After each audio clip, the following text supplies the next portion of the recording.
ከእንግዲህ የምንጫወተው ታሪክ ለመስራት ነው ሲል የሲዳማ ቡናው አማካኝ ዮሴፍ ዮሐንስ ለብስራት ራዲዮና ቴሌቪዥን ገለጸ።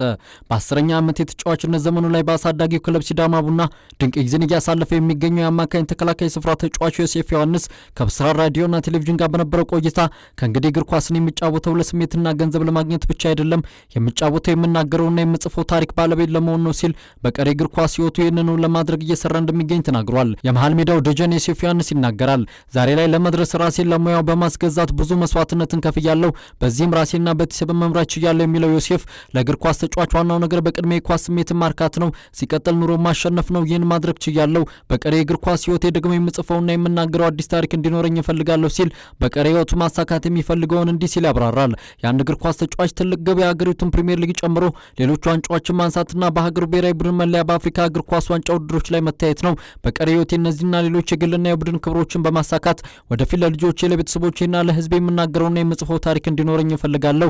ይህ ካልሆነ ግን የእግር ኳስ ተጫዋችነት ህይወቴ ትርጉም ያጣል በማለት ዮሴፍ በቀሪ እግር ኳስ ህይወት ዘመኑ እነዚህን ለማሳካት ጊዜና ትኩረት ሰጥቶ እየሰራ እንደሚገኝ አሳውቋል።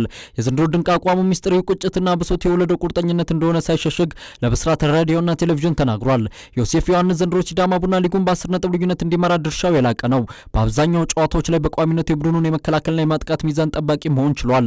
አሁን ላይ በፕሪሚየር ሊጉ የቦታው ምርጡ ተጫዋች ለመሆኑም በቅቷል። በወሳኝ ጨዋታዎች ጎሎችን በማስቆጠር የቁርጥ ቀን ልጅነቱን እንዲሁ አሳይቷል።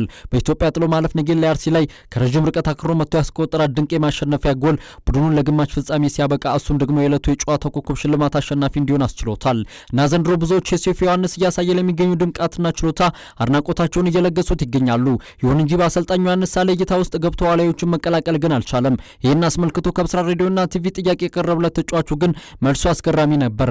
ነገም ሌላ ቀን ነው ይላል። እውነት ለመናገር እኔ ምርጫውን ጠብቄ ነበር፣ ግን አልሆነም። የትኛው ምርጫ በአሰልጣኝ እምነትና አቋም ላይ የተመሰረተ ነው። በዚህ ደግሞ አምናለሁ፣ ውሳኔውንም አከብራለሁ። ግን መታወቅ ያለበት ነገር ዛሬ አልተመረጥኩም ማለት ነገ አልመረጥም ማለት አይደለም። ሁሌም ከእኔ የሚጠበቀው በርትቶ በመስራት አሰልጣኙ በእኔ እምነት እንዲኖረው ማድረግ ነው። ይህን ለማድረግ ጠንክሬ እየሰራው ነው። ምኞትና ፍላጎቴም እሱ ስለሆነ እውን ይሆናል በማለት ብሔራዊ ቡድኑን በመቀላቀል ታሪክ ለመጻፍና ለመናገር እየሰራ እንደሚገኝ አሳውቋል። አማካኙ ዮሴፍ ዮሐንስ ሰሞኑን የሁለተኛ ልጅ አባትም ሆኗል። ዘገባው የመላኩ ወልድ ሰንበት ነው።